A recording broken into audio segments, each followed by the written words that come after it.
Direct News TV. July 10, 2023. Regional bloc calls for summit to consider Sudan troop deployment.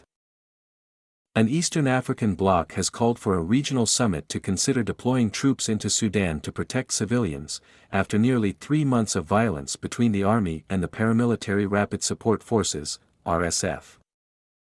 The Intergovernmental Authority on Development, IGAD, made up of 8 states in and around the Horn of Africa, met in the Ethiopian capital Addis Ababa to kickstart a peace process for the conflict in Sudan.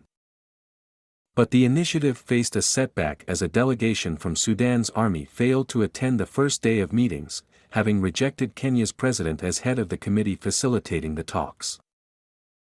In a statement, IGAD said it had agreed to request a summit of another regional body, the 10-member Eastern Africa Standby Force, to consider the possible deployment of the EASF for the protection of civilians and guarantee humanitarian access. Sudan is a member of both bodies, as are Ethiopia, Kenya, Somalia and Uganda. Attending the IGAD meeting was United States Assistant Secretary of State for African Affairs Molly Fee. According to the U.S. State Department, Fee will be meeting senior representatives of governments in the region as well as from the African Union Commission on her 2-day visit. Fighting that erupted on April 15 in Khartoum, Sudan's capital, quickly spread to other parts of the country. More than 2.9 million people have been displaced from their homes, including almost 700,000 who have fled to neighboring countries, many of which are struggling with poverty and the impact of their own internal conflicts. Diplomatic efforts to halt fighting between Sudan's army and the RSF have so far proved ineffective, with competing initiatives creating confusion over how the warring parties might be brought to negotiate.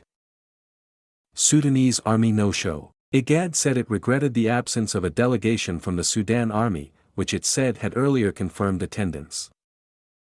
Sudan's Foreign Affairs Ministry, which is controlled by the army, said the delegation did not turn up because IGAD had ignored its request to replace Kenya's President William Ruto as head of the committee spearheading the talks. Ruto lacks impartiality in the ongoing crisis, the ministry said through the state news agency. Last month it accused Kenya of harboring the RSF. Neither Ruto's office nor the Kenyan Ministry of Foreign Affairs responded immediately when Reuters sought comment. The Kenyan government said last month that the president was a neutral arbiter who was duly appointed by the IGAD summit.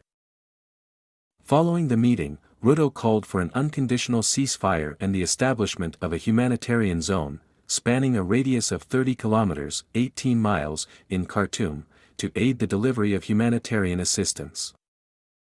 The IGAD talks come days after an air raid on a residential area killed at least 22 and wounded many others in the Sudanese city of Omdurman, according to the country's health ministry. The RSF claimed that airstrikes killed 31. About 3,000 people have been killed in the conflict, while survivors have reported a wave of sexual violence and witnesses have spoken of ethnically targeted killings. Talks hosted in Jeddah and sponsored by the US and Saudi Arabia were suspended last month. Egypt has said it would host a separate summit of Sudan's neighbors on July 13 to discuss ways to end the conflict.